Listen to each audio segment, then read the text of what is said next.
Okay. So despite the fact that that gentleman has the same jacket on as me right now, I am not Michael Strahan. Mike King. So, very excited to be here. Inbound, make some noise! That sounds like a crowd that isn't necessarily just waiting to get drinks, so I like it. So, I've got a lot of slides as I tend to do. I would encourage you to just grab this URL rather than trying to feverishly take notes. But if you do want to take notes feverishly, that's also cool too. I've tweeted this as well to encourage you to follow me because I'm going to leave this slide. So, around this time every year, people always ask me, Mike, what's the future of search? Because I guess I'm a thought leader or whatever they call that.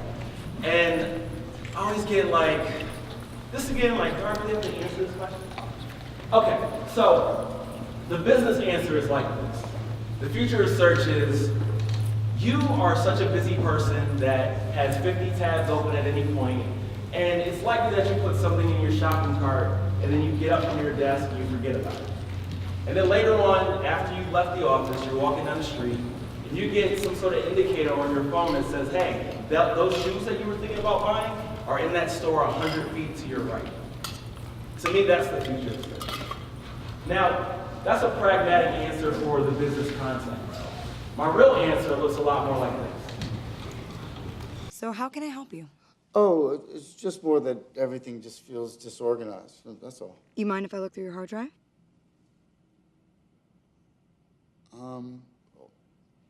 Okay. Okay, let's start with your emails. You have several thousand emails regarding LA Weekly, but it looks like you haven't worked there in many years. Oh, yeah. I think I was just saving those because I thought maybe I wrote something funny in some of them. But Yeah, there are some funny ones. I'd say there are about 86 that we should save. We can delete the rest. Okay. Okay? Can we move forward? Yeah, let's do that. Okay. So before we address your organizational methods... So that's from the movie Hearts. That's a science fiction film from 2013 where, you know, this guy has his personal assistant, which is basically built off artificial intelligence, and eventually he falls in love with her and all these crazy things happen. But the bottom line is the future of search is a predictive assistant. So when you see something like the HubSpot inbound agenda that's completely overwhelming, it can figure out for you. Truthfully, I don't know how any of y'all figured out where to go today, but nonetheless, I appreciate that you're here. You could have been at 40 other different sessions. Now, does that sound far-fetched to you? Maybe it does. You're like, oh, you know, no way our technology is that far at this point. Well, let's talk about the things that you would need to have in order to accomplish this. So you need to have an understanding of a user's location. You need to understand their context persistently, you know, no matter where they go.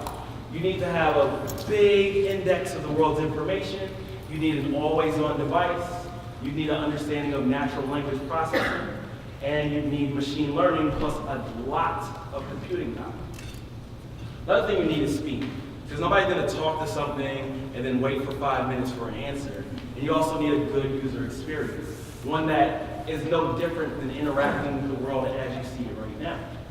So let's talk about Google. Google's been tracking your location minute to minute for the last 5 to 10 years. You can actually log in and see all the places you've been on the map that Google's tracking. Google leverages what they call a database of affinity to model people. Back in 2011, they consolidated their privacy policy so all the tools in the Google ecosystem can speak to each other. And now you have these things that you can target in paid search called affinity segments. So they're already modeling people and they're developing these persistent user contacts. Then you have just the idea that their whole fundamental thing that they do is store and make usable the world's information. They have 15 exabytes. I wouldn't even know how to read that number if I didn't look up what an exabyte was. But a ton of data on everything. And perhaps you may have heard of something called Android. Well, Android is on 87.5% of phones worldwide. Natural language processing is something that Google has mastered.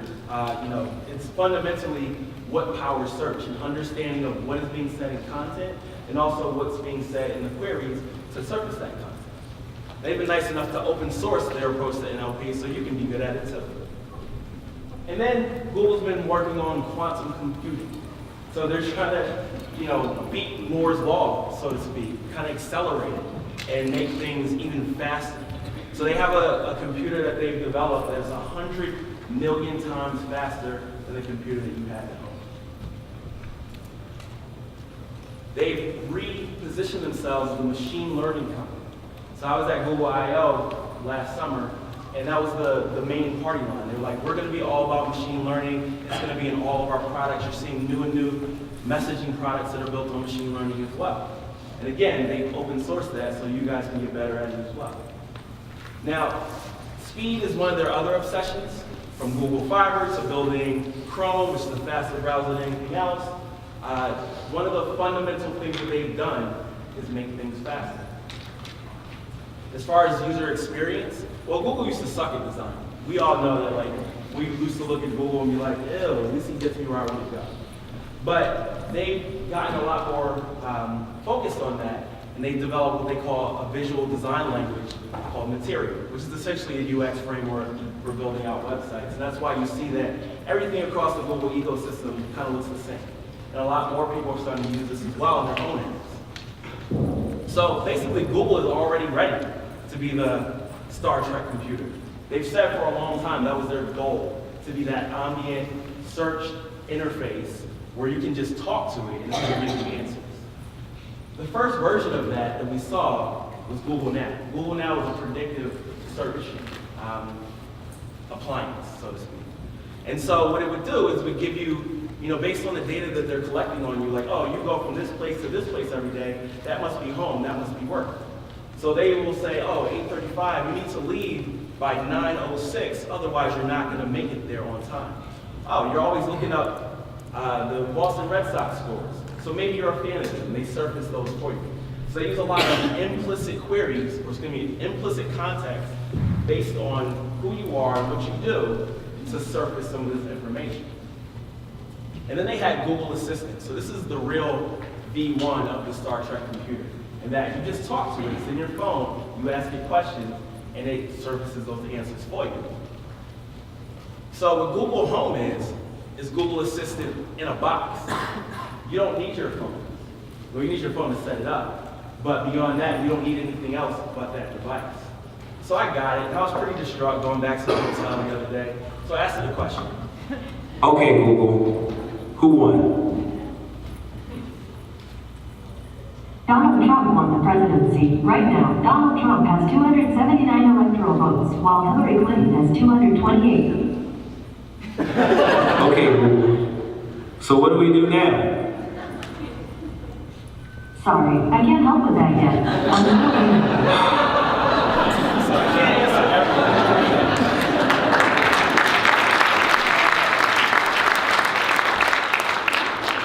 It can't answer everything quite yet, but it's still a pretty advanced product. And so it kind of begs the question, how far have we come with search? Let's talk about it.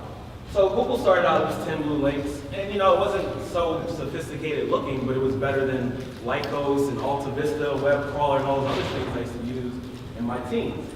And so they got a little more advanced, and they started to add more media to the mix. They called it universal search, because they realized this answers people's queries better by surfacing these other types of media.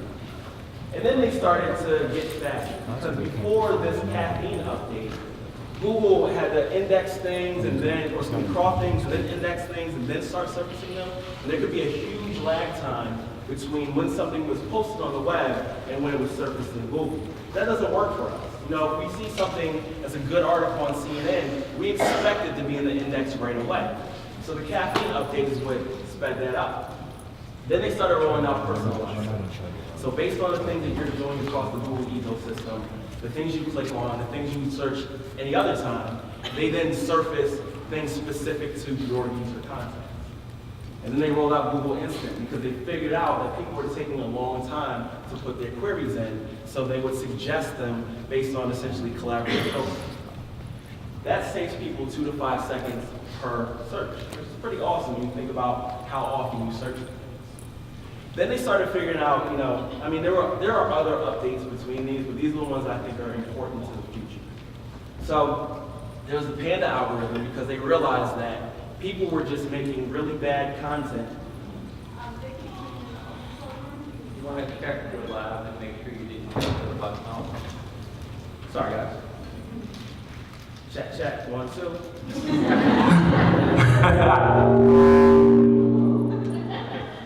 Wow. Okay. Sorry, folks in the overflow room. There's actually some seats up here if y'all want to come up here. But anyway, so as far as Panda is Google going after the content that doesn't have utility for the user. For a long time, people thought like, oh, we just make content for search engines. Like you have to write for search engines. Well, what Panda did was basically kill that. So what we call thin content is what that would effectively remove from the index. And then after they solved that, after several iterations of that, and then they eventually added it to the core algorithm, they kind of moved towards solving link spam, which is what the Penguin update was for. And the same cycle happened where they had to update it and refresh it irrespective of the main algorithm, and then after that, they added it to the core algorithm where it updates in real time. Structured markup is another fundamentally important thing that has been added to what Google will then surface. So the three search engines got together and they decided, we're going to come up with this vocabulary called schema.org so that you can mark up your pages and they can extract more specific information on the entities, we call them, the person, places, or things that are being talked about on the page. And then they had Hummingbird, which, to boil it down into like a one-liner, it's basically them having a better understanding of synonymy. So if I say Barack Obama, President of the United States, Michelle Obama's husband, they understand that's the same person. So you don't have to necessarily put the word Barack Obama on there 59 times in order to rank for that keyword. And then RankBrain. RankBrain is kind of the other side of that, in that Hummingbird is having a better understanding of the synonymy of content. RankBrain is a machine learning algorithm that allows them to get better understanding of your queries. So the thing about Google is that people are typing in new queries every day, and it's very difficult to understand queries that are like 14 words long. It also has a lot of implications with regard to this vocal search. I call it vocal search because I like that it rhymes with mobile, social, local. I don't like saying voice search. But anyway, this has implications on that because of the fact that they have to understand these queries. And it's very difficult to understand those longer queries. And just last week, Google announced that they moved to a mobile-first index. If you don't take anything away from me today, or if you only take one thing away from me today, this is incredibly important. This means that they're crawling mobile first now. So if you don't have your content available in the mobile context, you may not be updated anymore, and then because of that, you may not rank. So types of search that you should keep top of mind because they are more emerging things. Spotlight search and search in Safari.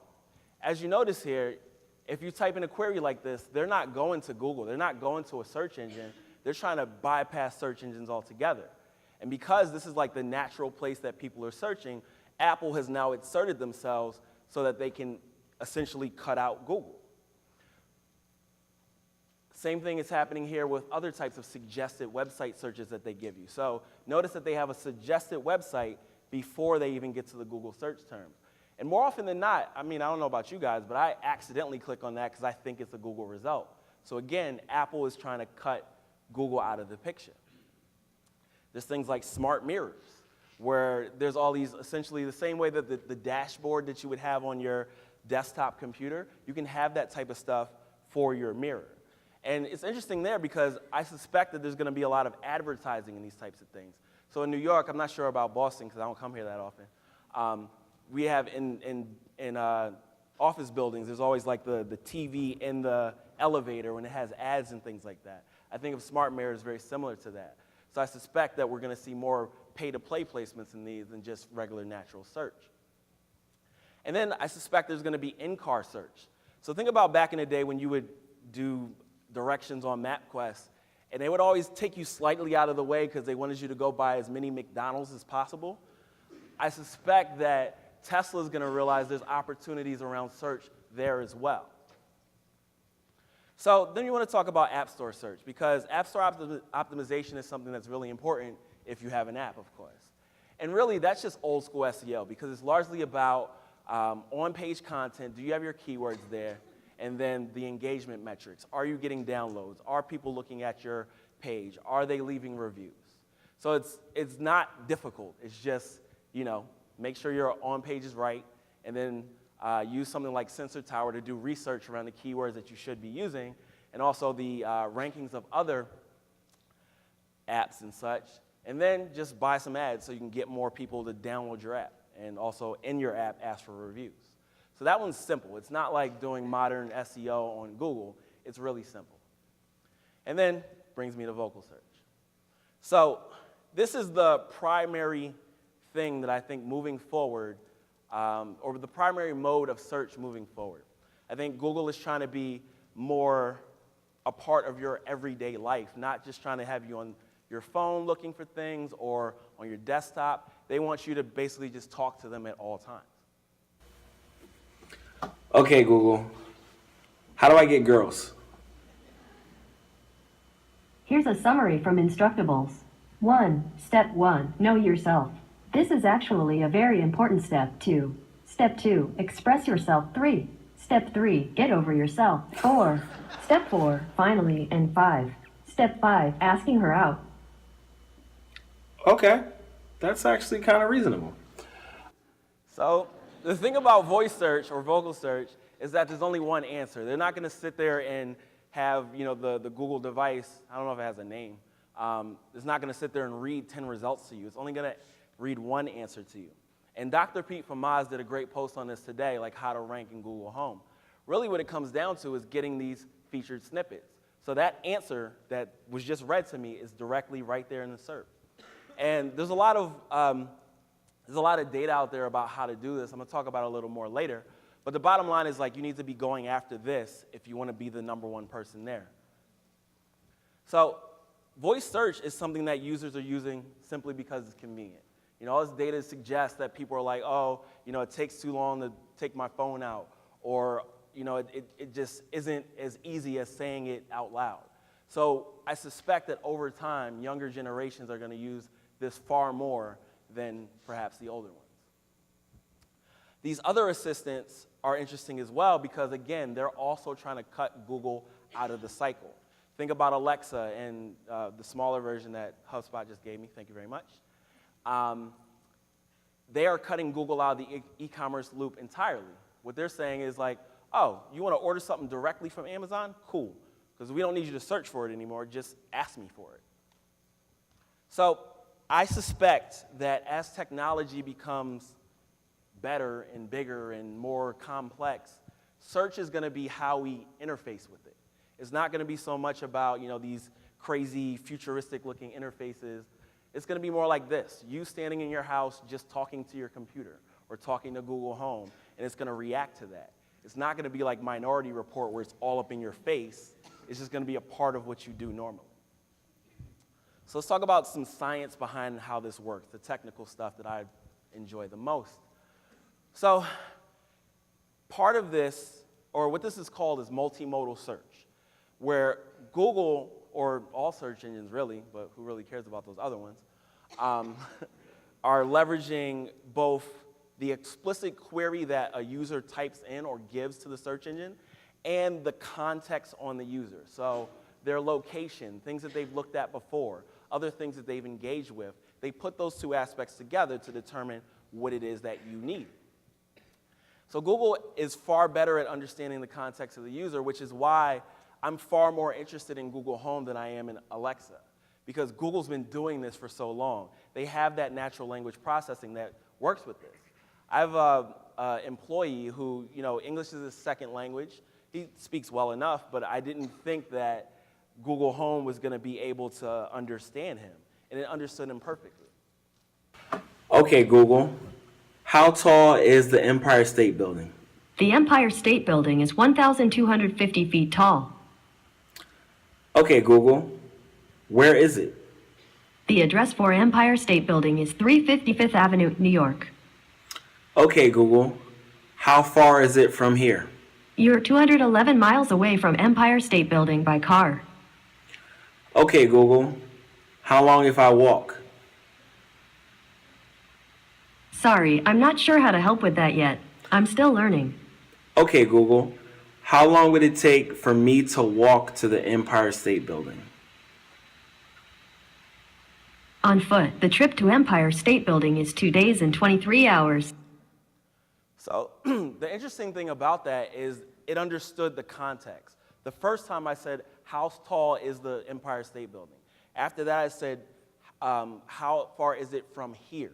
So I don't have to be explicit anymore. They understand through my series of searches what I'm talking about. And I've seen some great work that Will Critchlow presented, I think even here last year, where he talked about, users walking up to a landmark and saying, what is this church? And Google can answer that question because of those implicit contexts. And so there's a great patent or maybe just a white paper, I'm not sure if it's a patent, but they talk about how they model users for these personal assistants. And it's largely about understanding the queries and the things that the user had clicked before to understand who they are, what they want, what is it that they're likely to be interested in. And they develop these contexts over a series of months, not just hours, not just a couple searches, it's over a series of months. So the way this works is they break the query that you ask into a series of entities so they can then better understand what it is that you're asking for. So in this query it says, who was the US president when the Angels won the World Series? And you see in the diagram that they then break it down into those different entities, the World Series, the Angels, the US president, and then they have a better understanding of that and they can answer that question. So Google has come out and said that entities are the first thing that they look at when they consider a query. And by that token, which is kind of fitting the word token,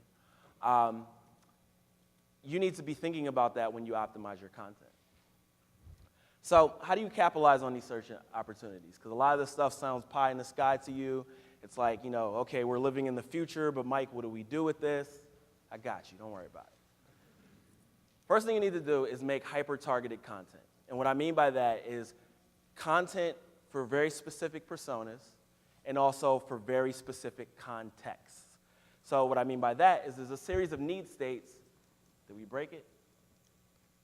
Ooh, it's too next level for this. Can't handle it. Anyway, so what's on that screen when it stops blinking is it's a series of stages like your marketing funnel. So you have, awareness and research and consideration and all of that. And you need to align the right content for the right stages and then the right KPIs. But as long as you're thinking about the right content for those different stages, you're not going to have a big problem when things get hyper-focused and essentially create filter bubbles for these very specific user types and very specific contexts. So what that may mean is you may need to make a piece of content more than once to speak to a very specific audience type. My next slide, if I remember from my recollection and crazy memory, boom. This requires content strategy. And I don't mean content marketing, which is what a lot of you may do. I mean content strategy. Thinking through how your content can be useful and usable for very specific audiences. Not just making infographics and putting them out, not just throwing out ebooks, not just doing blog posts, being very specific about who you're talking to and why. And so where you should probably start is from what I call persona-driven keyword research. And I have a whole deck on that. But essentially, what you need to do is on the keyword level, tie it to who is the most likely user type to come, and then what is it that they're trying to accomplish with that keyword. So ultimately, I want you to build robust, utility-driven content for specific audiences. I also want you to use structured data. Now, there's a lot of opportunities around that, but this is an example from a venue here in New England, Connecticut to be specifically, called Toad's Place. And the things that you see up here, these are all listings for events going on at this venue. But if you then click into one of these, Atmosphere, one of my favorite underground rap groups, the source is not toadsplace.com, it's a ticket site, because Toad's Place has not marked up their content. And Google also has these rich cards. Like the card format is essentially everything that you're going to see across the Google ecosystem. We're already seeing it. It's been around for a couple years, but you're seeing it more and more, and you can get directly into here if you mark up your content properly. So I want you to keep an eye on this. This section of Google will tell you the things that are available as far as the different types of structured formats that they'll show. Because if you go to schema.org, there's like every single possible one, but they're not all in use by Google right now. And there's another page which shows other content types that they're allowing to be marked up as well. So keep an eye on that to see what works for your business. The feature snippet is also really important. Like we said, there's only one answer per query in vocal search. And so this is from research from a company called Stat. They're a rankings platform for unlimited rankings, my favorite rankings platform. But what they found is that a lot of these queries that return feature snippets are very question-based. So they have different types of feature snippets. There's the paragraph type, the list type, the table type. And based on what question word is in these queries, we're seeing a lot more of these different types of feature snippets. So for instance, if the question is around does, like does something happen or what have you, we're seeing far more paragraph feature snippets than we are the lists and the tables. Also, what we're seeing, in aggregate, not just specific to the question type, but we're seeing, a huge uptick in the list and table types, and then a drop in the paragraph types. So based on that trend, you might want to think about, how can I mark up my page so that those ordered lists are there so Google can easily extract that content to make a feature snippet. Larry Kim from WordStream also did some research around this, and he found that you don't necessarily have to be in the #1 position to get that feature snippet. Naturally, the #1 position is the one that usually does it, but you don't necessarily have to be there. So this isn't just an authority thing, it's do you have the best answer? And then the other thing is that we're seeing the sweet spot for these snippable, that's not a word, snippets, for feature snippets is around 45 words. So not to say that I want you to write specifically 45 words, because that's what people do with marketing. They take something like that and run it into the ground. But ideally, it would be 45 words. So another thing, a more specific how-to on this, check out this post from Built Visible. They walk you through how they made these optimizations and then got those featured snippets. Be mobile friendly. Again, most important thing I can say to you is be mobile friendly. So this chart that I'm showing you right here is what I suspect was Google's test for the mobile first index. This is a profile from a client of mine, a big media site. These are just the AMP, I don't want to say AMP pages because pages isn't in AMP. Anyway, these are the accelerated mobile pages. And for 3 days, the traffic spiked to these pages, and then it just disappeared. And so I looked at a whole bunch of other media sites, and the same thing happened. So I suspect that was Google testing out that mobile first index. So the implications here are if you aren't mobile friendly, you're not going to see this traffic. The other sites will. So accelerated mobile pages is the initiative that Google's been pushing for to make sites load instantaneously. And the interesting thing about it is that right now it requires you to have a second URL in order, or it doesn't require it, but most people have implemented it as a second URL that's paired with their desktop URL. Now, this screenshot is from a post from a Google engineer that's working on this project, and he says that we don't want you to do that. What Google actually wants you to do is rewrite your site in canonical AMP. So if you know anything about AMP, you're like, well, the experiences aren't so robust and what have you. Well, this site right here, the AMP project site, is written in AMP. It looks like any other website that you have. So you can do it. You can do it! And one of the common complaints I have about AMP, because I hate it, is that you can make your site just as fast yourself. If you just wrote good code and you put it on a CDN, even if it's Google CDN, it can be just as fast. But what this engineer says is that they can't verify that it's that fast. So initially when I read this, I was like, what are you talking about? You have Google Analytics, which measures how fast things load. You have Google Page Speed Insights. Chrome itself can measure it. What are you talking about? So I think what they're saying with this is they can't necessarily absolutely know that everybody going to this page will have the same experience that Google does, because Google stuff is way faster than most people's. So with AMP, they can absolutely verify that if you follow the specification, it will be that fast. However you do it, just make sure that it's mobile friendly, because otherwise you're going to miss out on a lot of opportunities. And just continuing with the idea of speed, well, there's a lot of things that impact speed. You know, the code order is really important. If you have a developer that doesn't think through this, just the way that they lay out the code is going to make your site load tremendously slower. So there's something called the critical rendering path, and that's what AMP basically does, is reinforces that. So think about working with developers that actually know what they're doing. There's also HTTP2, which is a new specification that's going to speed up everything. I'm not going to go too in-depth on it, but basically the thing that about the HTTP spec is that every image is a request and a response, and that takes a long time. HTTP2 multiplexes the stream, which means that you don't have to open a request and a response every time. Once you've made that initial connection, it pushes the rest of those things over to you. So I would say read up on that. And if you really want to dig into the technical stuff, because I know some of y'all eyes are glazing over just off those couple things, there's a blog post I wrote. It's only 9,000 words. So make your site faster. Integrate your search channels. I still see too many people that are like, well, the paid search people, we never speak to them, and you know, they have the $3 million budget, you have 50,000, but there's more traffic from organic. It just doesn't make sense. So the bottom line is that the more you integrate these channels, the more you're going to capitalize on it, because one, your audience, your users are not thinking, oh, am I on paid search or organic search? Like, no, it's one page to them. So there's opportunity to improve on this. And there's so many studies that just show, you know, if you're in both places and you're working well together, spending your budgets the right way, there's just an uplift. And so the bottom line for that is things like feature snippets and then also rankings in general leverage CTR. So if you're getting a higher CTR, well, and all you got to do is pay for it, that's going to help you. So put them together. I said that already.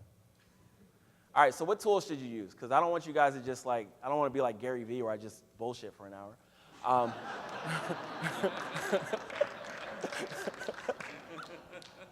Y'all can tweet that. I know that guy. So what tools should you use? Well, first you want to have a device library. Despite the fact that there are emulators that you have within your browser and such, it's better to have the actual device to play with. So you can see what are the nuances of that device, whether it's from vocal search or whether it's from organic search, whatever it is. You want to understand better than just the emulator in Chrome, how this device operates. You want to use Google Search Console. While it's not the greatest thing in the world, it's the only source of data that we get from Google. As far as things like click-through rate, that's the only place you can truly get that for your site. You can't really rely on the click-through rate models that we have from SEO blogs and stuff. The structured data testing tool, because I, again, want you to use structured data, test it out before you push it live, make sure that it's validating correctly.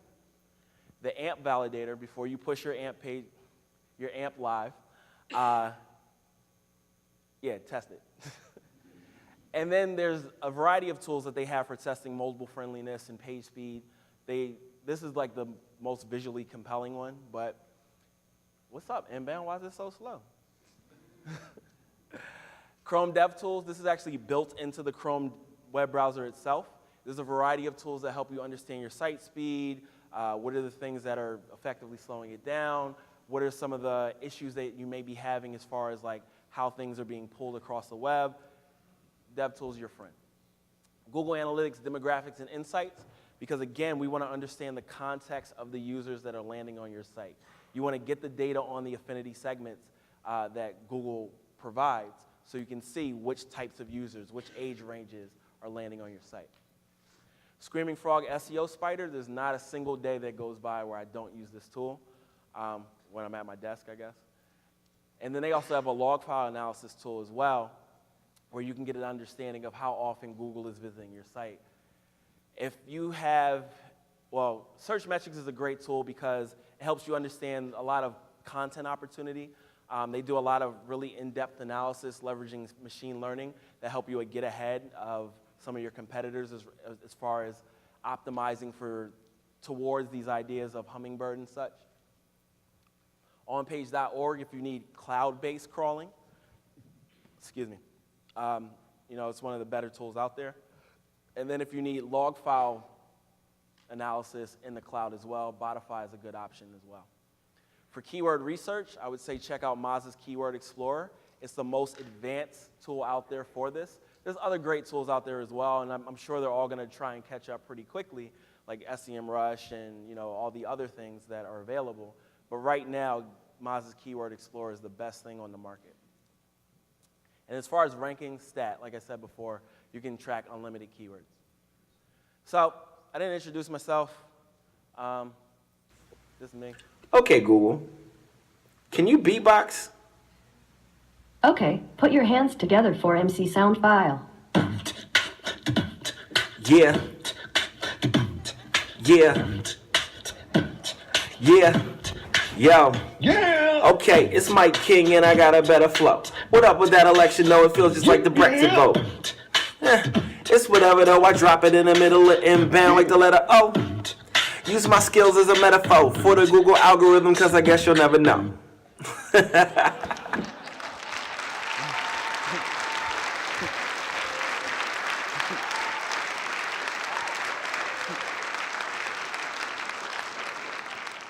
So first and foremost, I'm that little girl's dad. She's 3 months old. Her name is Zora. And secondly, my name is Mike King.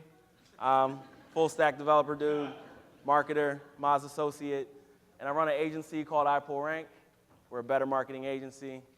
These are the things we do: SEO, content strategy, paid media, machine learning, marketing automation, and measurement and optimization.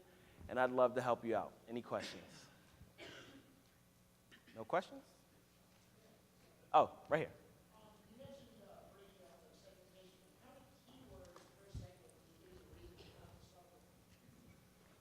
I think that's hard to say. It really depends on what you're targeting, what your goals are, what is the, it's hard to say, yeah. But our clients have anything from like 500 keywords to 5,000, so it all depends. You can step up to the mic to ask your questions as well. I was pointing at you. Yeah. What's up, Mike? How you doing? Chill. For those out there with agencies or companies and they're using WordPress, as many of us are, and who aren't using, custom websites, are there any, plugins or tools within WordPress you'd suggest? Yeah, absolutely. So for a lot of things that we just talked about, like for instance, AMP, there's a variety of plugins. There's one that is specifically made by Automatic. The one that I use is actually called PageFrog because it does not just the posts, but also the pages as well. And it also handles Facebook instant articles as well. Yoast SEO, definitely use that heavily. There are a number of structure markup tools. I know that Raven Tools has a plugin for it. I don't remember what it's called. But yeah, definitely that. And then pretty much the rest of that, it would just be the other tools that I talked about. So Screaming Frog, they have a free tier where you basically download it and it can crawl up to 500 pages. So I would say start with that for your analysis. Same thing for the log file analyzer. They have a free tier for that as well. So in all the tools I showed you, they're all freemium, so you could play with them before you buy.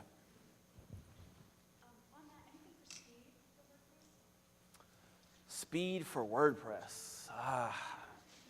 So there are a number of things out there, one of which that we just started playing with. It basically will go through all your plugins and see which ones are slowing it down the most. But aside from that, you want to have a good provider, a good hosting provider for it. You want to make sure that like the code itself is written the right way. So again, Chrome DevTools can tell you a lot of that. And also put your site on a CDN. Anything else? Y'all just want to drink, huh? No more questions? Well, cool. Thanks, Joe.